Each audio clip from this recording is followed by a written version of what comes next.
নবীজির জুতো মুবারক একজন ইহুদির বাচ্চা সন্তান নিয়ে বুকের মধ্যে লাগাই রাখত।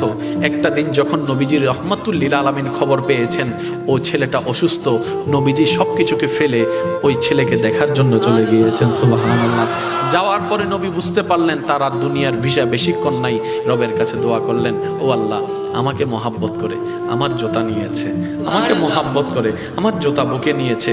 জগৎ যখন জানবে নবীর জুতা বুকে নিয়ে নেওয়ালা জাহান্নামে চলছে, জাহান্নামের আগুনে জ্বলছে, আল্লাহ এটা তো আমার ইজ্জতের ক্ষতি, এটা তো আমার ইজ্জতের ক্ষতি।